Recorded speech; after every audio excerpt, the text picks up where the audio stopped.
the goal of his presentation, and Ernie can attest to this, is, we show the roadmap of, the process with the arrow. We are here. We go to the kind of breakdown of the alternatives of the components that we looked at, and the fact that we're on like the procedural and implementation topic discussion.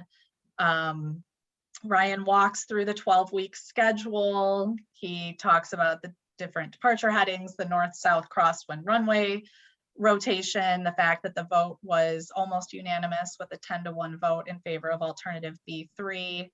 And then we just talk about how, the goal is we're working towards a full commission vote, and we just want to give all of the commission members an opportunity to get up to speed. So, and then we open it up for questions and discussion.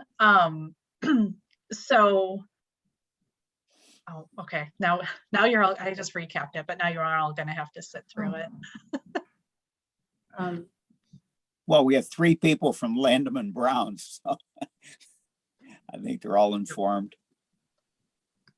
Good morning, Mayor. Good morning. Glad you could join us, Mayor. Yeah, thank you. All right, Ryan, I am gonna hand it over to you. Sorry, I just recapped for all of you.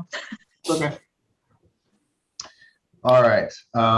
So we'll go ahead and get started with the quadrant briefing. Again, the goal is to just catch everybody up as to where the Flight Quiet Committee is currently at with the redevelopment of the Flight Quiet program.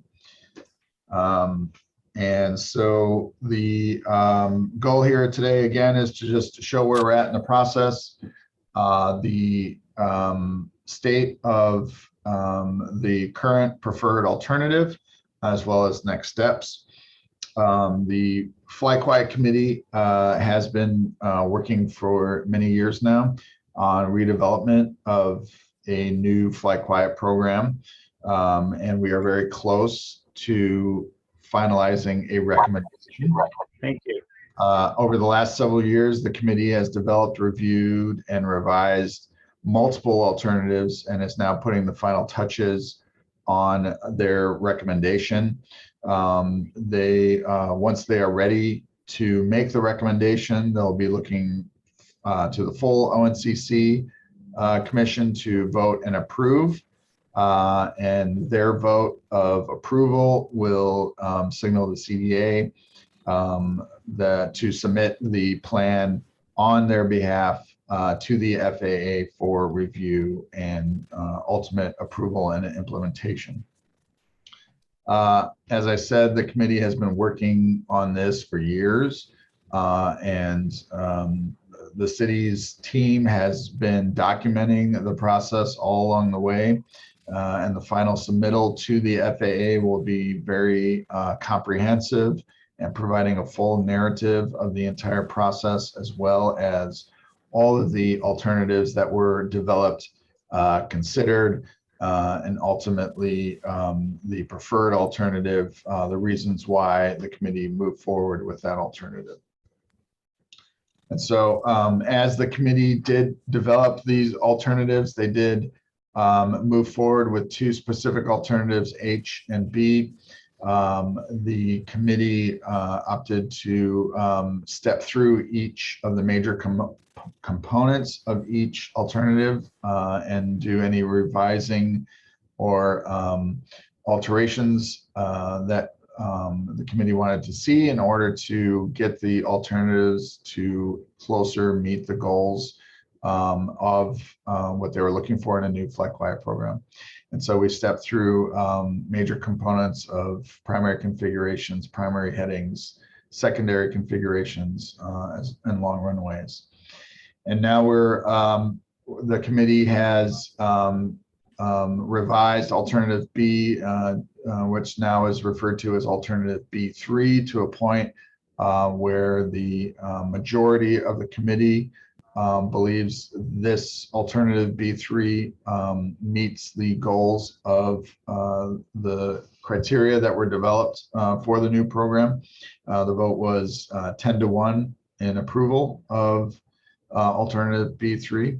And so now we're putting on the final touches We're discussing operational recommendations, procedural recommendations, and implementation topics that the committee would like to see included once a program is established. So we had met earlier this week, the Flag Quiet Committee, and started that discussion on these topics.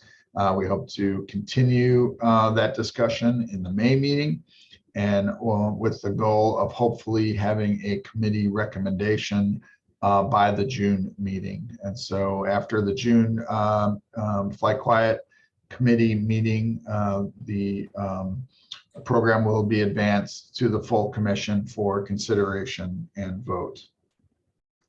So I'm going to go through the major components of alternative B3 and highlight the characteristics of this proposed new program that the committee embraced and really thought would achieve the goals of better distributing aircraft noise during the overnight hours at O'Hare. So this program consists of 6 primary runway configurations that are scheduled in a rotation over a 12-week period. Each configuration has a primary arrival runway and departure runway. The idea of the rotation is not only to rotate runways so that we are alternating west flow and east flow from week to week, but also alternating runways on the airfield from north airfield to south airfield to our crosswind runways, with the intention of providing more predictable relief to communities around the airport, with the idea of doing our best to isolate operations to either the north airfield or the south airfield from week to week. And so those communities that are on the opposite airfield should expect to experience relief. The alternative also includes a vector heading rotation to further increase the amount of distribution that is achieved, as well as predictability in the program. And so each of our departure runways has a specific departure heading assigned to it that aircraft will turn to when they depart. The idea is not only to take advantage of compatible land use areas, but as well as to further concentrate or isolate operations in either a north airfield or south airfield during those scheduled weeks. And so each runway has a vector heading, and we've included a second vector heading to even allow for even more dispersion throughout the schedule. The crosswind runways have a single vector heading with a turn. Those runways, the committee decided to take advantage of the compatible land use of the 294 tri-state corridor.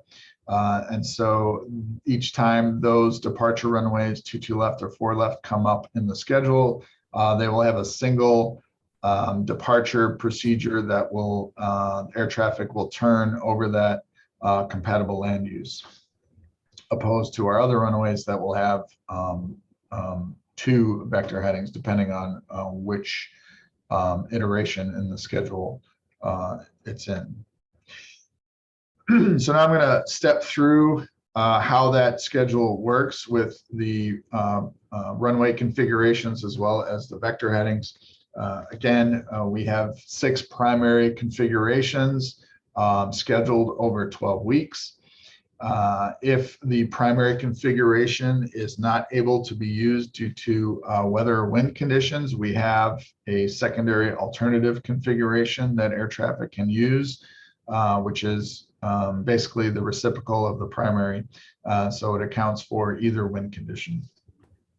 And so from week to week, we step through that iteration of north airfield to south airfield, also alternating between west flow and east flow. So in week 1, we're on the north airfield, departing 27 left and arriving 27 center.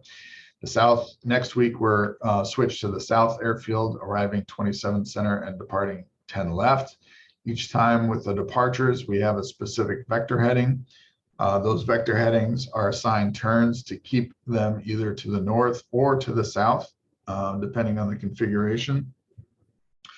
We then alternate to the crosswind runways, departing on 4 left and arriving on 4 right. Again, the departure on 4 left has that vector heading with a turn. And then we switch back to our east-west runways, back to the south airfield, west flow, departing 28 right, arriving 28 center, with an assigned vector heading of 260, again, keeping those departures on the south airfield. Week 5, we switch to the north airfield, 9 center arrivals, 9 right departures, vector heading 80 degrees, again, with the intention to keep those departures isolated to the north airfield. And then back to the crosswind runways in week 6, arriving on 22 right and departing on 22 left. The 22 left departure with that vector heading with a turn. And I'll have a graphic coming up that better depicts that procedure. And then the back half of the schedule is a repeat of the same 6 configurations. The only difference is that we use a second vector heading for our departure runways, except for those crosswind configurations. So the departure runways will use a second vector heading to allow for another level of aircraft noise dispersion throughout the schedule. And so each configuration, the departure runway will use that second vector heading as opposed to the vector heading it used in the first half of the schedule. And we continue with the same schedule: north airfield, south airfield, crosswind, west flow, east flow iterations, north airfield, south airfield, crosswind. And then this graphic gives the overall picture, which includes the purple arrows, which show all those vector headings or departure procedures for our departure runways. For runways 4 left and 22 left, you can see that vector heading with a turn. Those arrows turn to either the north or the south to follow that tri-state corridor, whereas all of our other parallel east-west runways have a single vector heading depending on the week.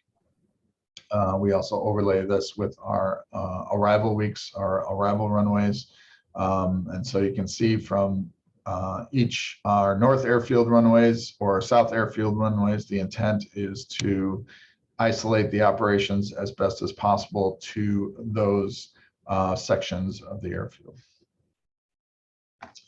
And so the committee, after quite a bit of deliberation and tweaking this alternative, does strongly believe that alternative B3 best achieves the goals and criteria established by the committee for the new program.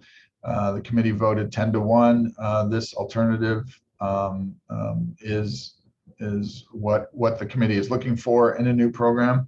And so, as I mentioned, the committee is kind of putting on the final nuts and bolts of the program and putting in all of the other things they want to make sure are included, or requests that are included once this program does get submitted for FAA review and ultimately approved and implemented at the airport.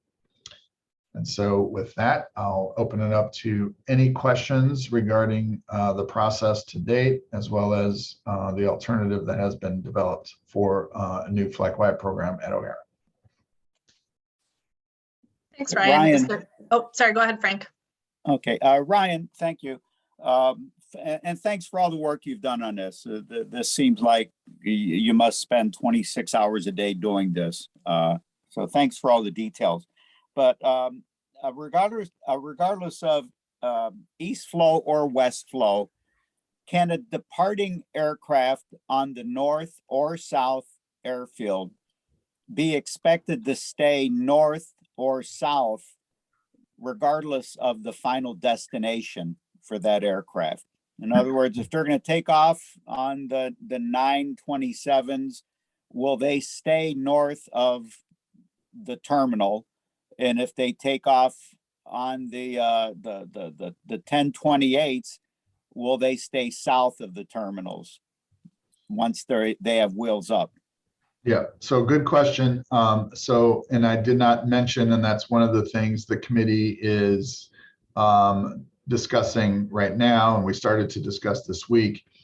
Each of these departure procedures, the aircraft is requested to maintain that heading until 3,000 feet above sea level.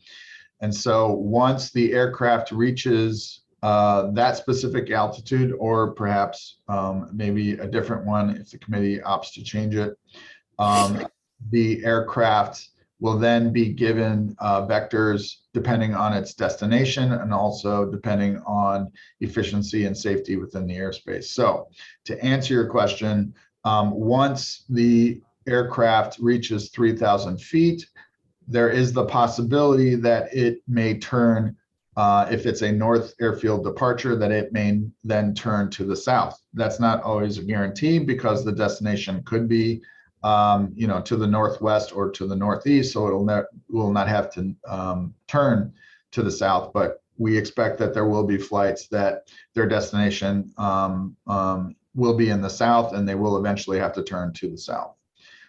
So those departure vector headings are not in perpetuity. Eventually, the aircraft will turn based on their destination. Can't the controllers make any asks of the pilots? Can't they tell the pilot, if you're taking off towards the southeast, make your turn a wide turn? If you have to go northwest, make a wide turn and go to the northwest instead of banking to the north right after they get up, because they're not going to wait the 3,000 feet. We know that. Can't we ask them to do it instead of just, can't we tell them to do it instead of asking them? I'm not sure exactly what you're proposing. We ask what we ask them. Well, here, I'll be more direct. If they're taking off to the east on the south airfield, ask them not to turn left if they're going to the northwest. Ask them to turn right and make a big loop and then go northwest. Or is that in conflict with downtown Chicago or Midway or anything else? So Frank, Ryan, let me jump in here for a minute. So I understand what you're asking. And I think part of what we're trying to balance with Fly Quiet is that we know that, safety is the first concern. And so how the airspace gets managed beyond kind of our current 3,000 feet is a question we have into the FAA. I think the other piece is that, this is, it is not a mandatory program, right? We need to work with the airlines to, comply with our Fly Quiet program.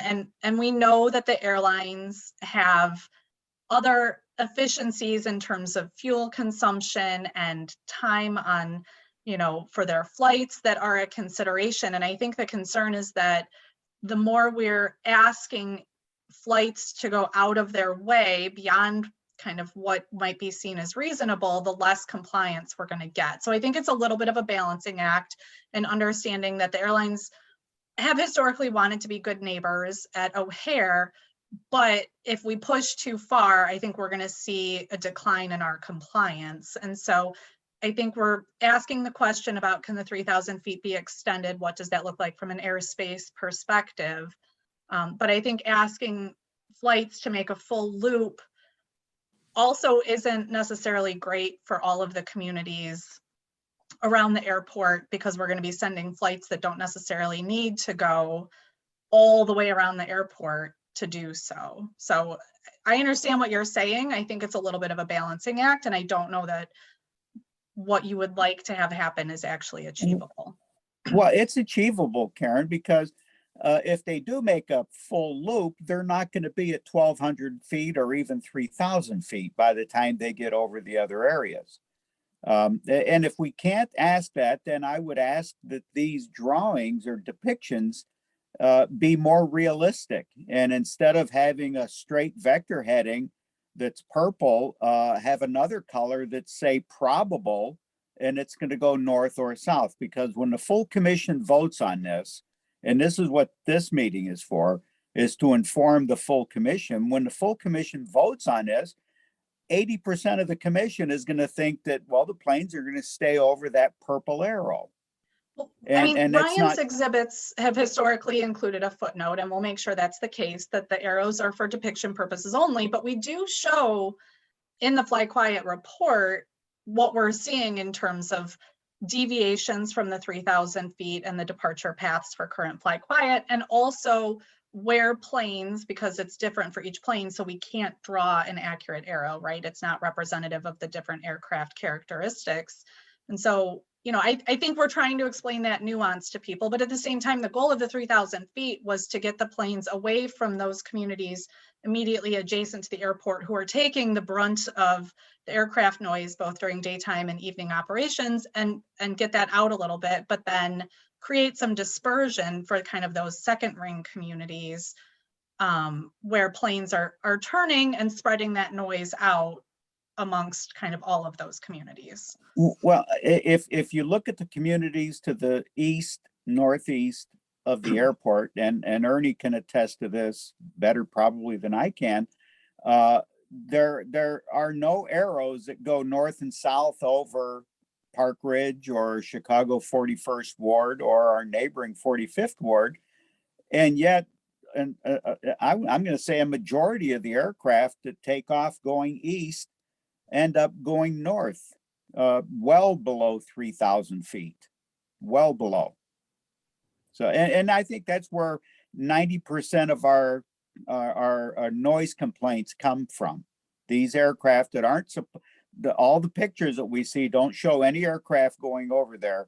And that's what the people are being sold. But the reality of it is that we have a tremendous number of planes going north and south, well east of the 5 mile mark, which is approximately Harlem Avenue.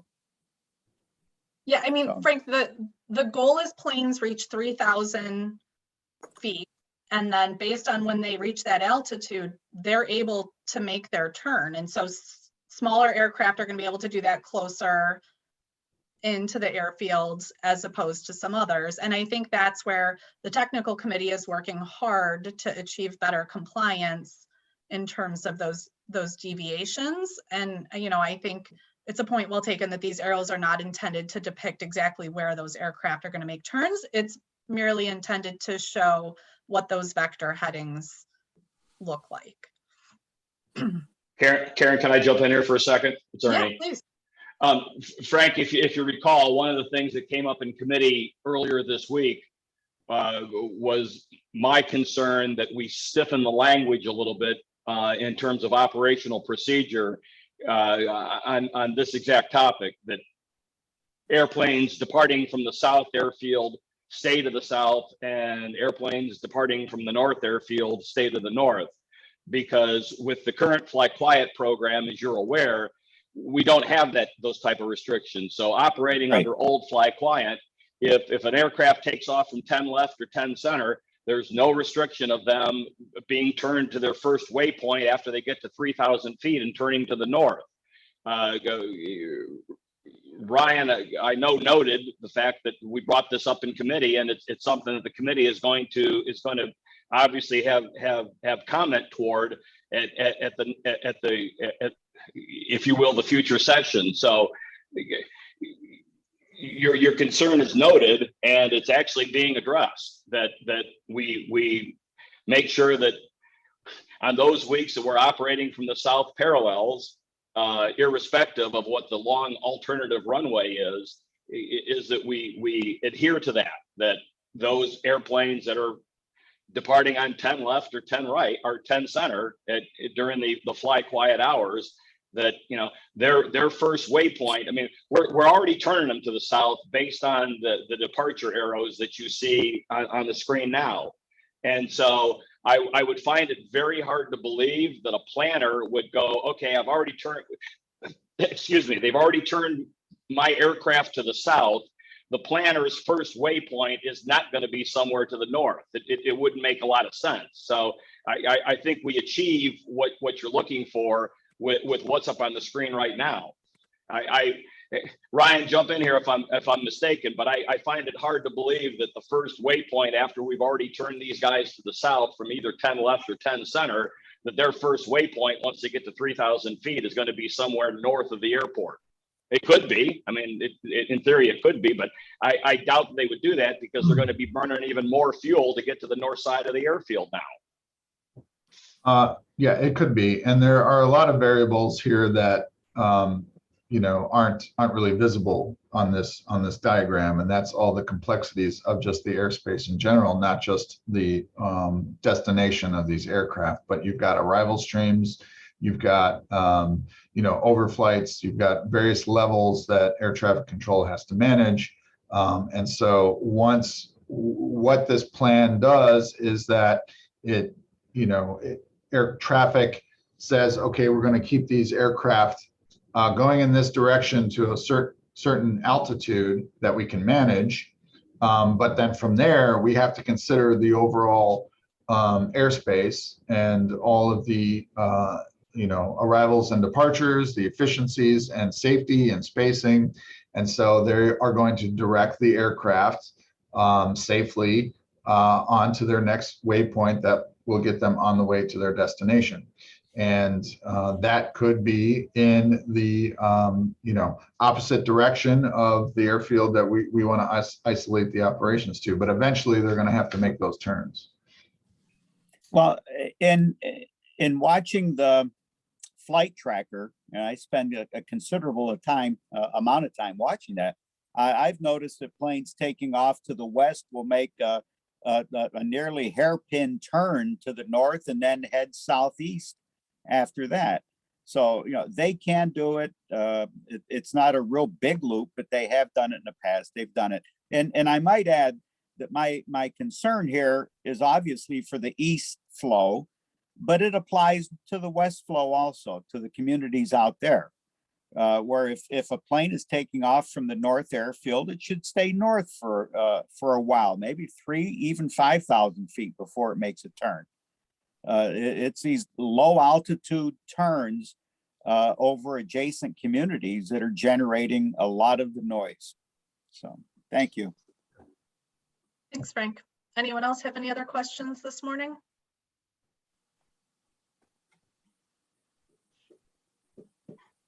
Okay. I'm not seeing or hearing any. So I want to thank everyone for joining us this morning. I think it's great that you're all taking the time to get up to speed on what the Fly Quiet Committee has been up to and hear about next steps. Please don't hesitate to reach out if you have any additional questions. We have a number of Fly Quiet Committee members joining us this morning. We're happy to answer any questions that you have. Same thing with Ryan or Maura. Just reach out with your questions, or if you want an individual meeting, we're happy to accommodate that. We're going to be giving a presentation at the May 6th ONCC meeting. It'll be another venue where we can answer questions or get clarification on next steps. And then at some point in June, we'll also be hosting 2 additional open houses, one via Zoom and one in person, so people can kind of hear about what's happened since this meeting with Fly Quiet's work. And also we hope to have a better timeline for next steps and potentially a full commission vote by that open house. So with that, I'll kind of give a last call for questions this morning before I give everyone a little bit of time back this Friday morning. All right, not seeing any. Thank you all again for your time this morning. Appreciate you being here, and we will see you on May 6th. Okay. Okay, thank you. Thank you. Thanks, Karen.